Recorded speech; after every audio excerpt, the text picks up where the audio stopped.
Welcome back to the Deep Dive. This time we're going to be exploring the power of your own mind with Joseph Murphy's The Miracles of Your Mind. You guys shared some selections with us from this book, and we're ready to break down the most powerful insights for you. Yeah, this book is a classic for a reason. It's packed with techniques and stories about how we can use our minds to create real change in our lives. Okay, so let's dive right in. One of the core ideas Murphy presents is that the mind has two distinct parts, the conscious and the subconscious. It's like an iceberg, right? We only see the tip above the water, Yeah. but there's this massive unseen force operating below the surface. Yeah, that's a great way to visualize it. Murphy actually calls these the objective and subjective minds. So your conscious mind, the objective one, deals with the world around you. That's the logical, analytical part of you. Right, it's taking in information, making decisions, kind of like the captain steering the ship. Exactly. But the subconscious, the subjective mind, that's where things get really interesting. That's the engine room. It's driven by emotions and intuition and deeply held beliefs. And it doesn't question whether those beliefs are true in the logical sense. So if I'm constantly thinking, I'm terrible at public speaking, my subconscious just accepts that as fact. That's the idea. And then it starts working to make that belief your reality, for better or for worse. And this is where Murphy's concept of psychosomatic illness comes in. He argues that our subconscious beliefs can actually manifest physically.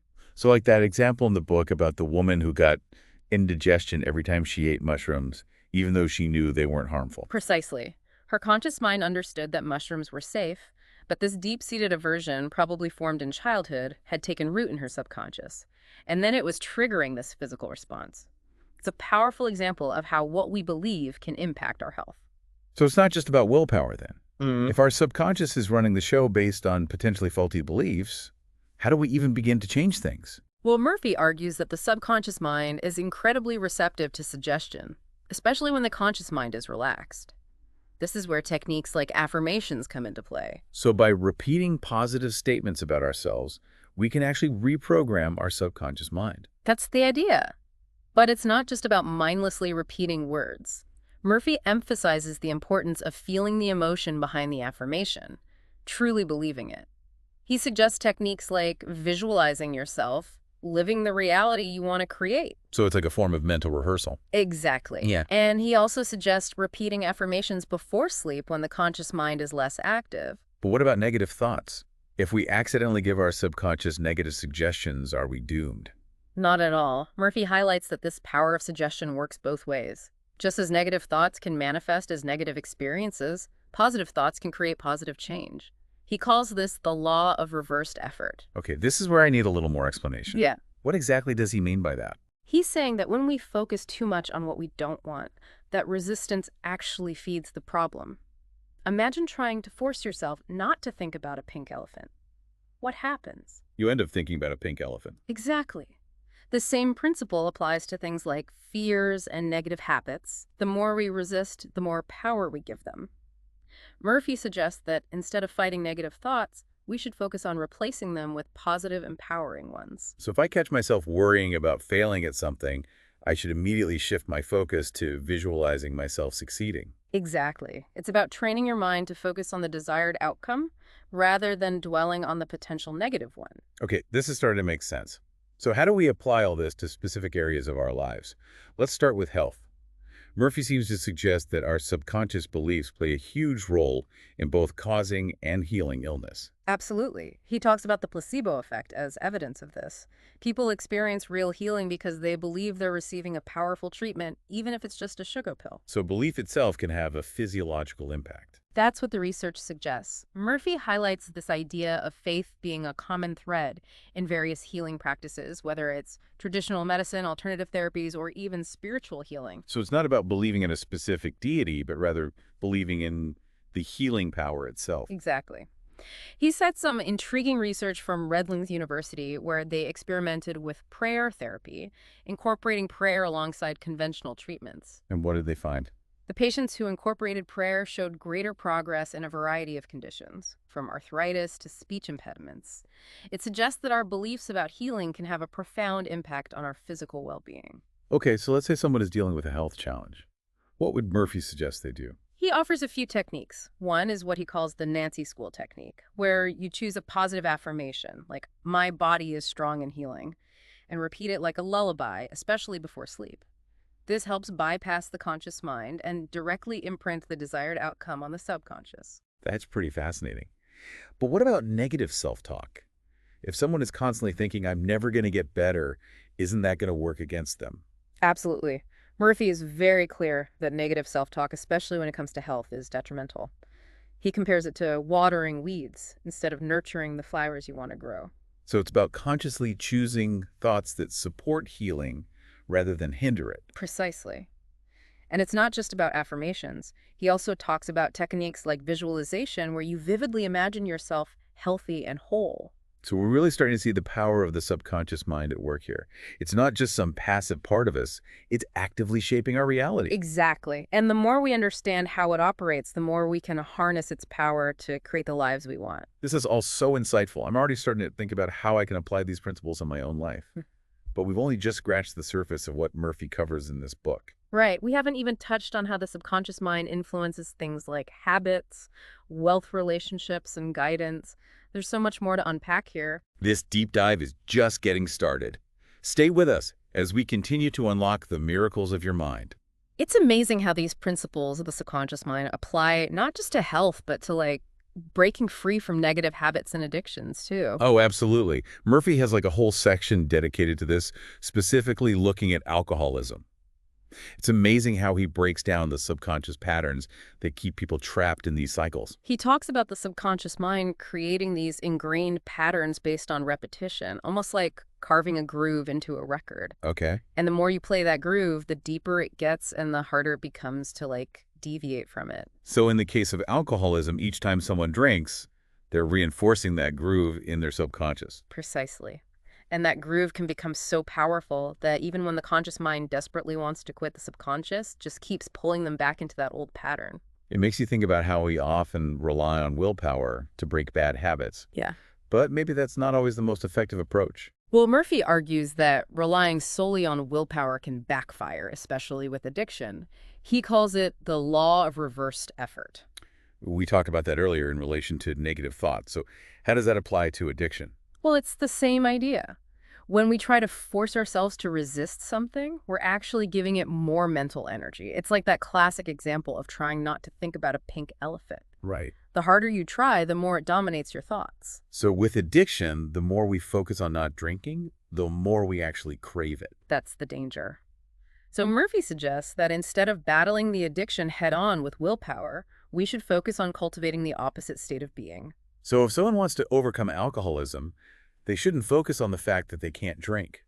Instead, they should focus on the feeling of being free, healthy, and in control of their life. Exactly. It's about shifting the subconscious mind's focus away from the craving by replacing it with a stronger, more positive desire. He gives that example in the book of the chronic alcoholic who used a sleeping technique to overcome his addiction, right? Right.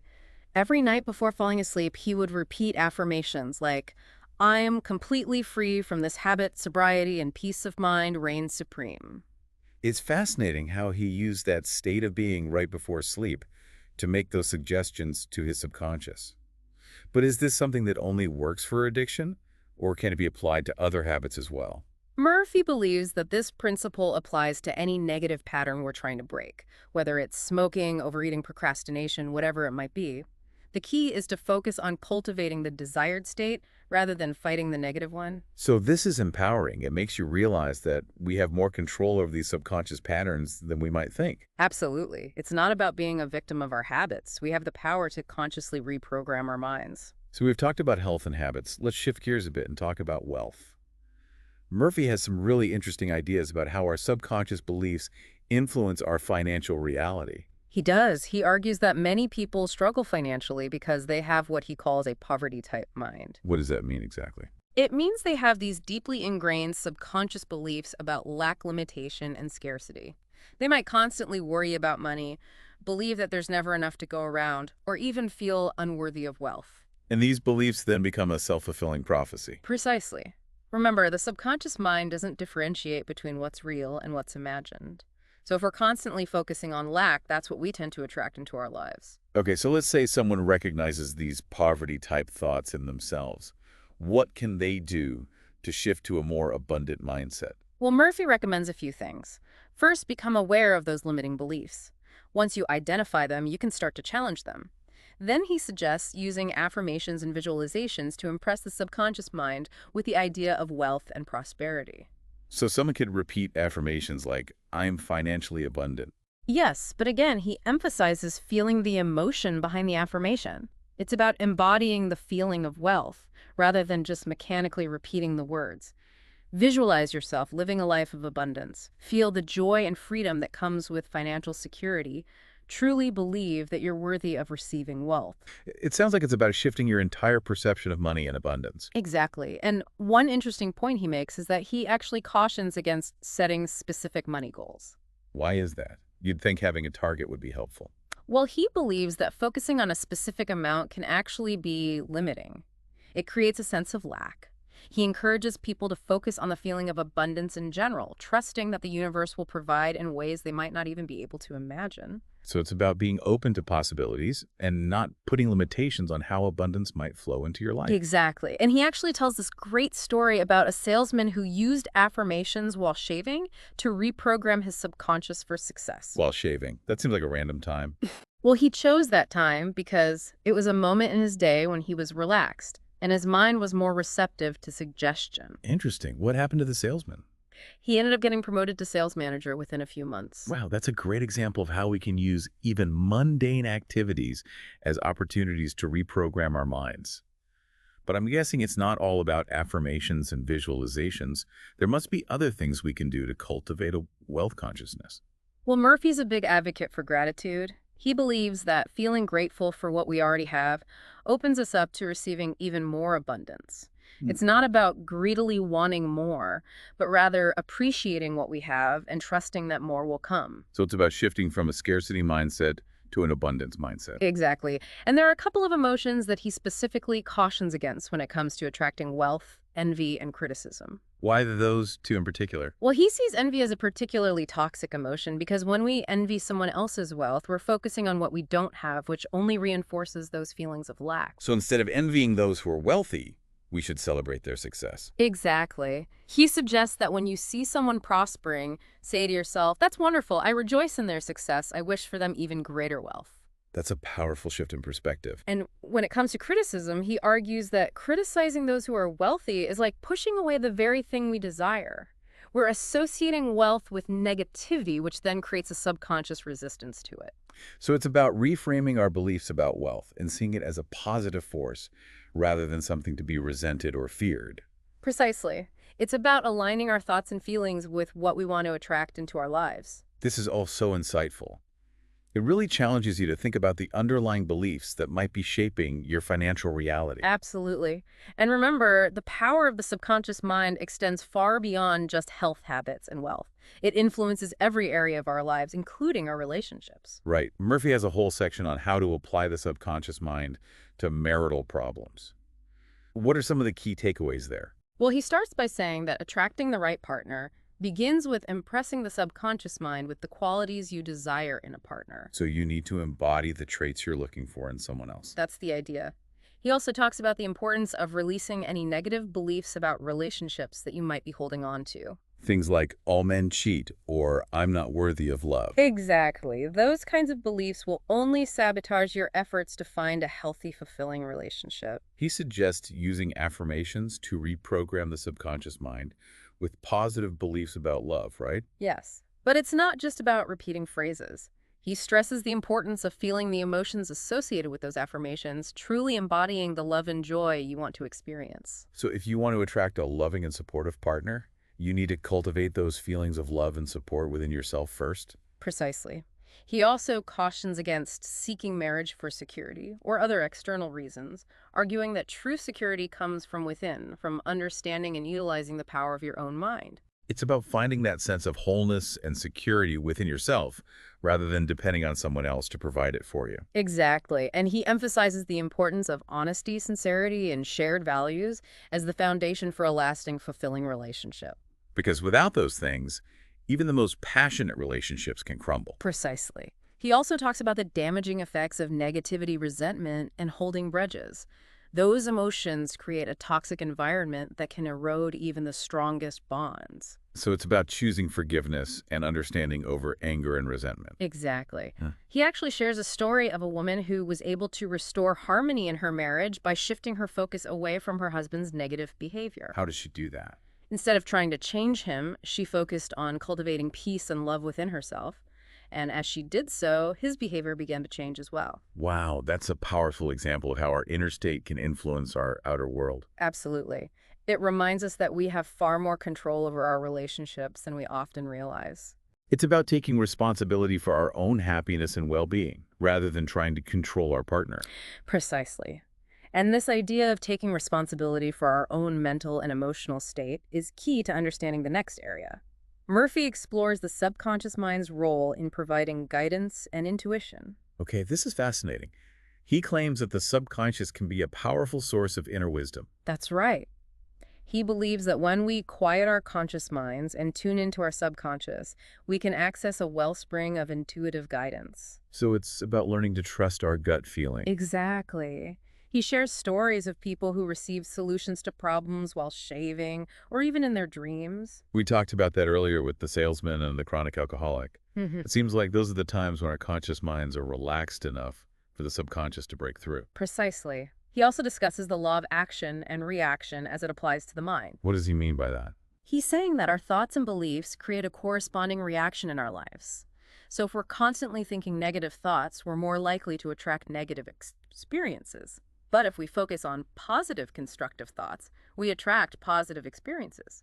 Right thinking leads to right action. So it's not just about waiting for inspiration to strike. It's about consciously choosing thoughts and beliefs that are aligned with what we want to create. Exactly. And then it's about trusting that intuitive guidance and acting on it. He emphasizes that alignment between thought and action is key to achieving our goals. So we need to learn to discern between the voice of our ego and the voice of our intuition. Precisely. And trust that our intuition will always guide us in the right direction. It's like we have this incredible inner compass that's always available to us if we just know how to listen. Absolutely. And Murphy offers some practical techniques for tapping into that inner wisdom, like meditation, visualization, and journaling. It sounds like these are all practices that help quiet the mind and allow that inner voice to emerge. Exactly. He also encourages paying attention to dreams as they can offer symbolic messages from the subconscious. It's about becoming more attuned to those subtle whispers of intuition. This is all so empowering. It really challenges you to think about the power of your own mind and to trust that inner guidance. Absolutely. And speaking of empowerment, we can't forget about fear. Fear can be such a powerful force that holds us back from living our full potential. So we've talked about all these different areas where the subconscious can impact our lives. But I think one of the most powerful takeaways is that we're not limited by our circumstances or past experiences. Yeah, absolutely. It's easy to get stuck in that mindset of, this is just how I am, or I've always been this way. But Murphy reminds us that the subconscious mind is this powerful tool for change.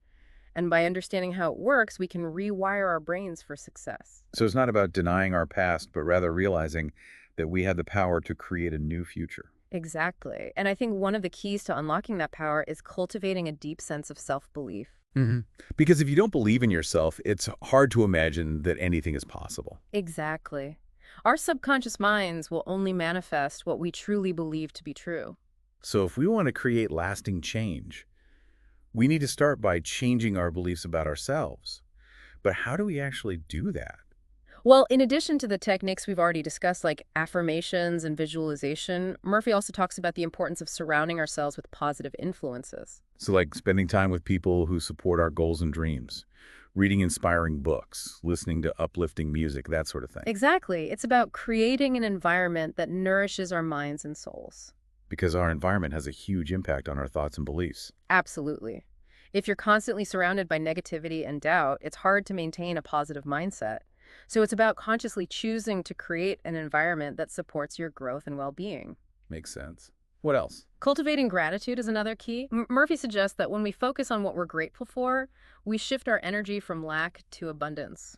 That's like the classic advice to count your blessings. Exactly. Gratitude helps us appreciate what we already have, which then opens us up to receiving even more. He also talks about the importance of giving back. Yes. When we use our blessings to bless others, we create a ripple effect of positivity that comes back to us in unexpected ways. Yeah, it's like this, he's saying the more you give, the more you receive. Precisely. And finally, I think there's the importance of living in the present moment. Yeah, yes. Mindfulness. Exactly. Murphy says that when we dwell on the past or worry about the future, we miss out on the beauty and joy of the present moment. Because the present moment is all we truly have. And when we learn to appreciate the present moment, we tap into a source of peace and happiness that's always available to us. This has been such an incredible journey into the power of the subconscious mind. It feels like we've uncovered a hidden superpower. It really is. And like any superpower, it takes practice and discipline to master. But the rewards are worth the effort. Absolutely. So as we wrap up this deep dive, I want to leave you with this challenge. Choose one area of your life where you'd like to see positive change and commit to practicing the techniques we've discussed. Start with just 5 minutes a day. Choose a positive affirmation that resonates with you. Visualize yourself achieving your goal and truly feel the emotions that come with success. And then watch as your subconscious mind begins to work its magic. Until next time, Yeah. happy diving.